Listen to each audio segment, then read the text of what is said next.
Petite nouvelle dans l'atelier. Triton MOF 001.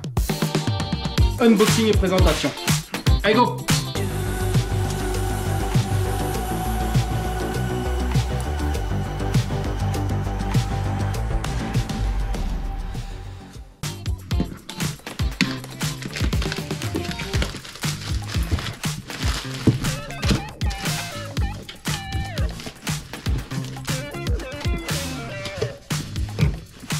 Alors, petit manuel.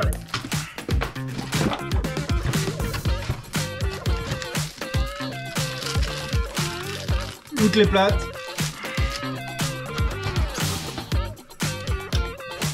La petite manivelle qui, vous allez voir, va être très utile. Je vous explique après ce que c'est. Un mandrin de 6. Et un mandrin de 8.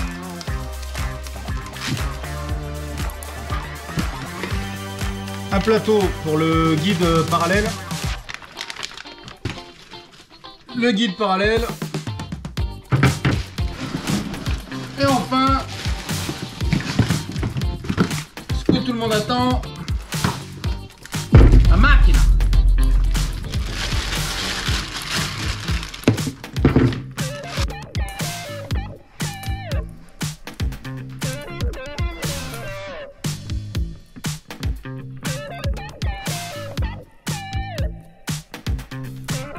Bon, une fois sorti, ce qui saute aux yeux tout de suite, c'est son poids. C'est une machine qui pèse.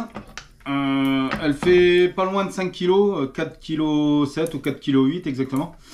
Ça se voit tout de suite dans la prise en main. C'est fait avec des matériaux qui ont l'air assez qualitatifs.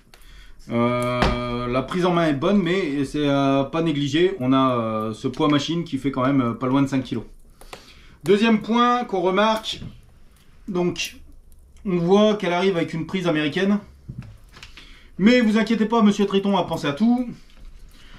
Vous venez dévisser la vis centrale.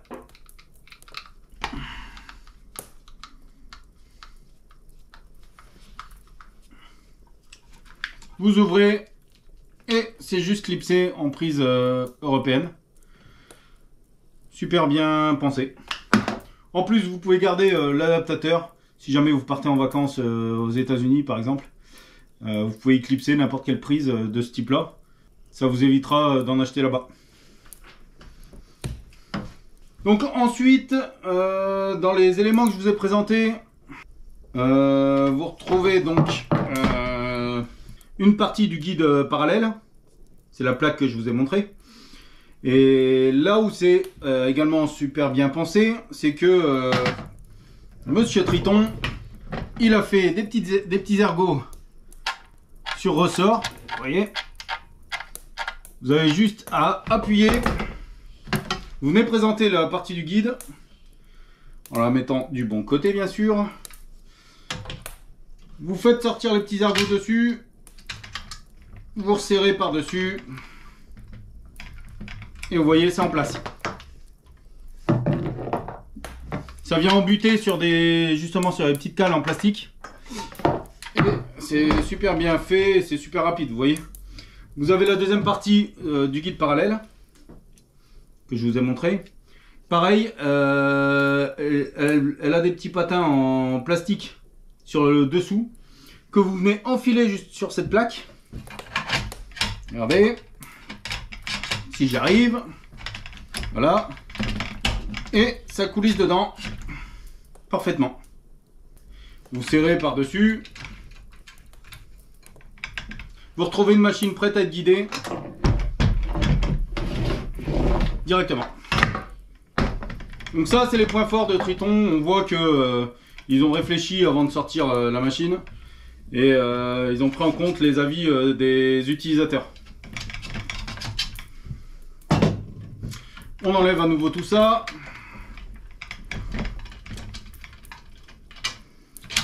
Vous voyez, très facile.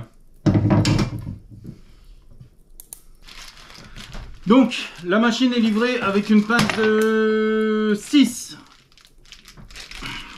qui est là. Et une pince de 8 qui est là.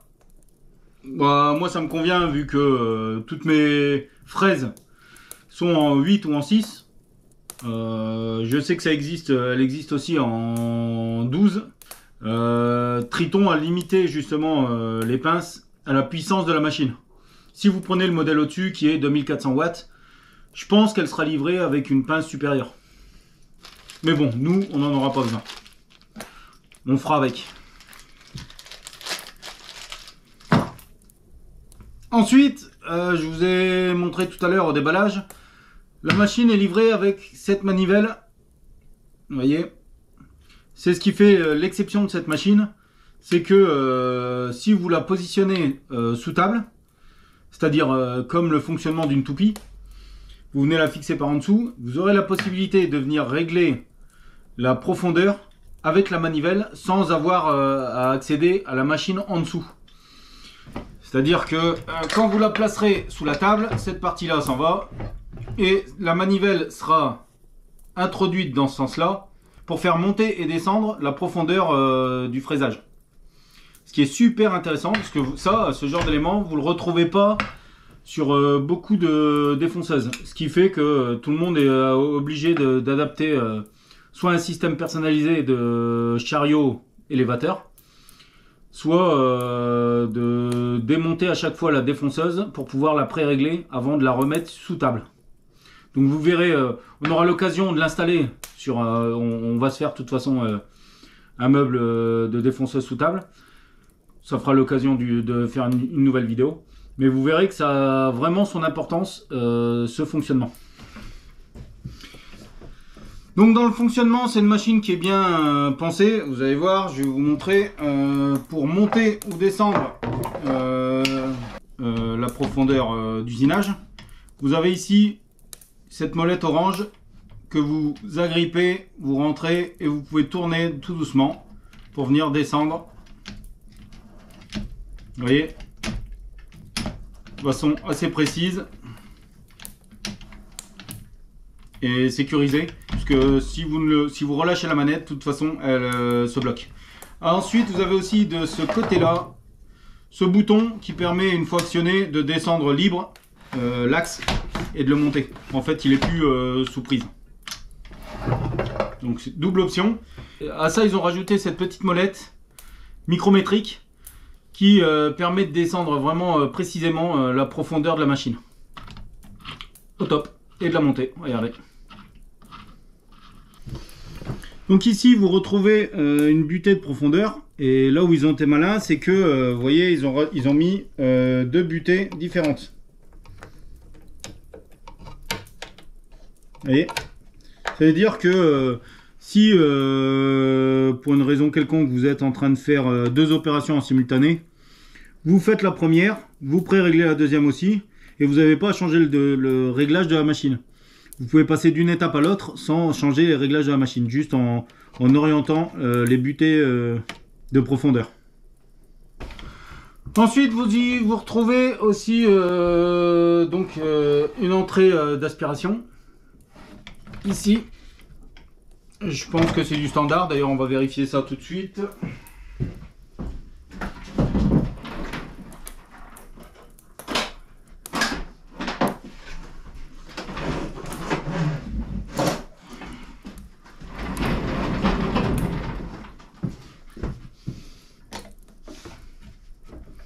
Donc vous voyez, c'est bien du standard, sans aucun adaptateur. Je viens d'y placer mon aspirateur Karcher.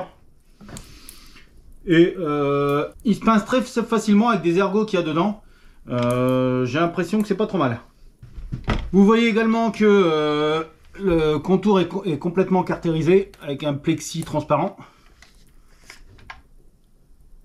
Donc à mon avis ça doit bien gérer les copeaux. On fera le test tout à l'heure.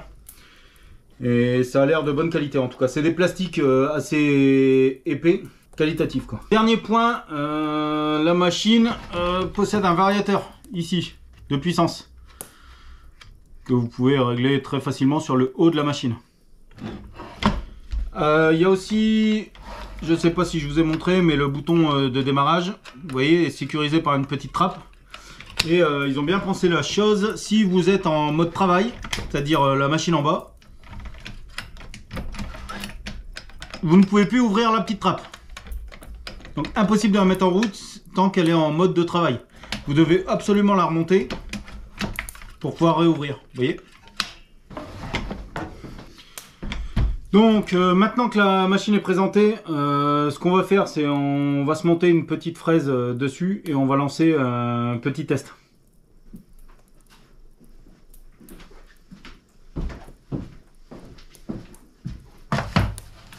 Donc j'ai plusieurs fraises. On va justement profiter que ça soit une grosse machine. 1400 watts, je l'attendais vraiment dans l'atelier. Si chez moi vous avez déjà pu voir que je travaille beaucoup avec la fleureuse Makita. Là, avoir une machine de ce gabarit là, ça va nous permettre de sortir de la grosse fraise comme celle-là.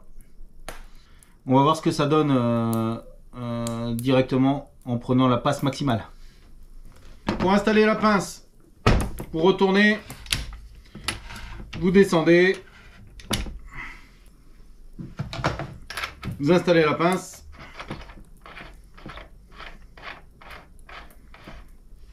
Donc on va essayer avec une fraise à ranurer. Et là où est bien faite cette machine, c'est que quand vous la serrez, vous allez écouter un clic, vous avez un ergot qui sort et qui va venir prendre la pince. Écoutez, vous voyez?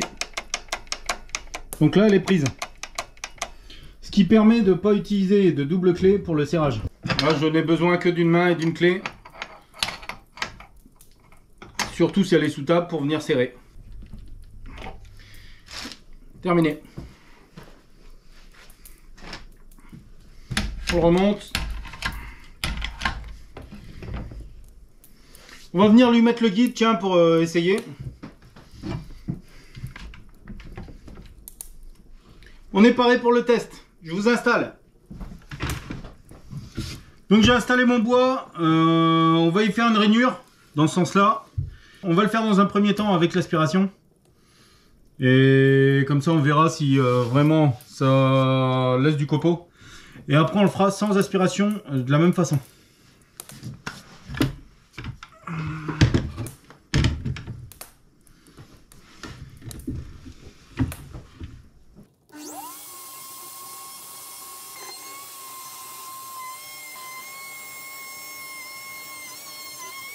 Donc à première vue, ce qu'on peut voir, c'est que il y a quand même des copeaux sur l'établi. Mais j'ai vu l'aspirateur qui fait bien son job et qui aspire toutes les poussières. Donc les gros copeaux, oui, il en reste. Même si ça les centralise avec les carters, c'est pas mal. Mais il en reste toujours, même avec l'aspiration. Et vous voyez que dans la rainure, le copeau est resté. Par contre, le boulot est incroyable. Sur une fraise de ce diamètre-là, aucun effort pour faire une rainure à même le bois. Cette fois-ci, je me cale sur l'autre côté. On va la faire parallèle à celle-là. Et on voit ce que ça donne sans aspirateur.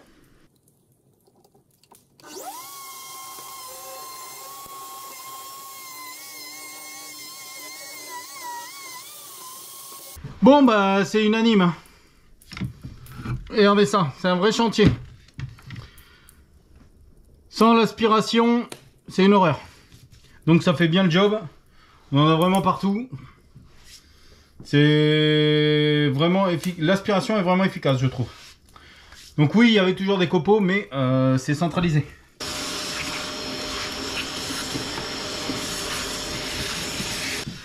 Donc faites pas attention à l'alignement du fraisage, c'est juste que pour vous faire la vidéo convenablement, j'ai pas forcément la bonne position. Et du coup, le bois comme il est étroit, elle a tendance à basculer. C'est aussi du fait de son poids, c'est à prendre en compte. Donc on va essayer une autre fraise, cette fois-ci sans le guide. On va essayer une fraise à copier. Vous voyez avec quelle facilité on peut démonter cette plaque, regardez ça. Terminé.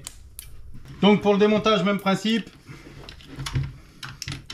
On descend la machine. L'ergot rentre en jeu. On prend la clé.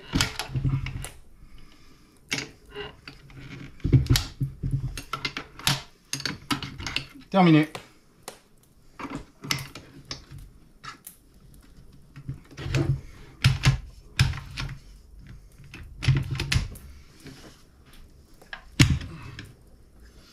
Donc on va bien laisser l'aspiration parce qu'on voit vraiment la différence. On va prendre un autre bois un peu plus large avec plus d'appui.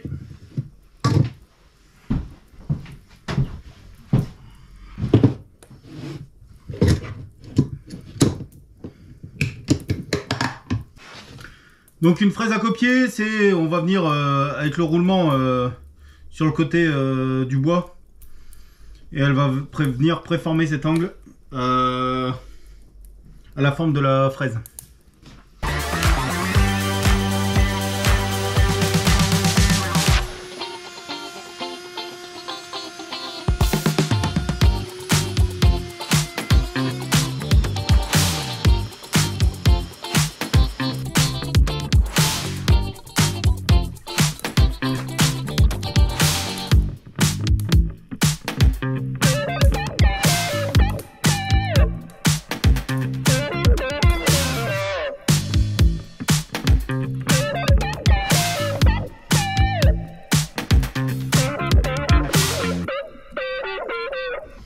Bon voilà, c'était juste une petite présentation de la MOF001 qui n'a plus sa réputation à faire.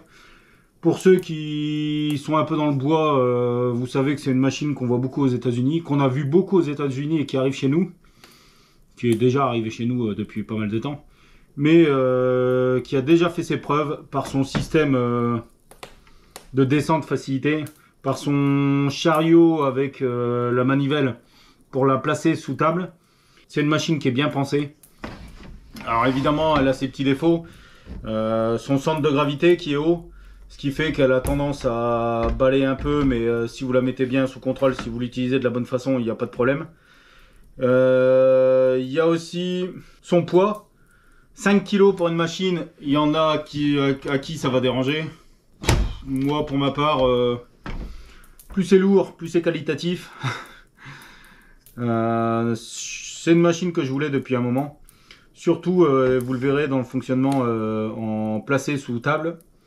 C'est là où elle prend tout son sens. Ça fera l'occasion pour nous de faire une autre vidéo pour la fabrication du meuble qu'on utilisera. Ou peut-être même que je la mettrai à même mon établi existant.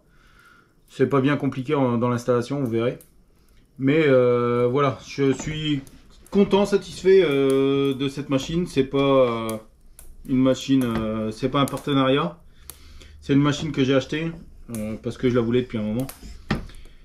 J'avais vraiment besoin de cette machine là dans mon atelier. Vous l'avez vu, je travaille beaucoup avec la fleureuse où je m'en sers de défonceuse, ce que je devrais pas faire. Parce qu'une affleureuse reste une affleureuse. C'est pas fait pour travailler à même le bois. Et donc celle-là viendra en complément de l'autre. Je n'en doute pas, de la meilleure des manières. Moi je l'ai acheté dans une enseigne de bricolage. Je vous mets quand même un lien sur le net pour pouvoir la trouver. Ce modèle précisément, il existe 3 modèles, un 1100 watts, le 1400 que j'ai ici et le 2400 qui celui-là envoie du lourd. Mais bon, ça reste un petit atelier ici, j'ai pas de besoin spécifique. Je voulais juste ce modèle précis parce que en dessous, si vous prenez la gamme en dessous, c'est-à-dire la 1100 watts, vous n'avez pas le système de manivelle sous table. Voilà. Merci à tous pour vos petits commentaires, ça fait toujours plaisir. Vous êtes de plus en plus nombreux à vous abonner, c'est bien. Ça m'encourage à faire de plus en plus de vidéos. Dans les semaines à venir, on fera un peu de tournage parce que j'ai pas eu l'occasion de vous montrer ce qu'on peut faire avec un petit tour à bois. Sur internet, on a tendance à voir beaucoup des tourneurs sur les machines hors de prix. Je veux pouvoir vous montrer ce qu'on est capable de faire avec une machine qui paye pas de mine, mais qui est suffisante pour faire des petits projets sympas. On aura aussi à venir la présentation de l'atelier, ça je m'y engage, c'est quelque chose que je veux faire depuis un moment. Donc ça sera pour moi l'occasion de vous présenter mon atelier dans son intégralité. il a bien changé déjà depuis sa création. Je vous expliquerai un peu tout ce qui s'est fait. Et on fera le tour du propriétaire. N'oubliez pas de vous abonner, d'activer la cloche et de commenter. C'est important pour l'algorithme YouTube. Merci à tous et à la prochaine.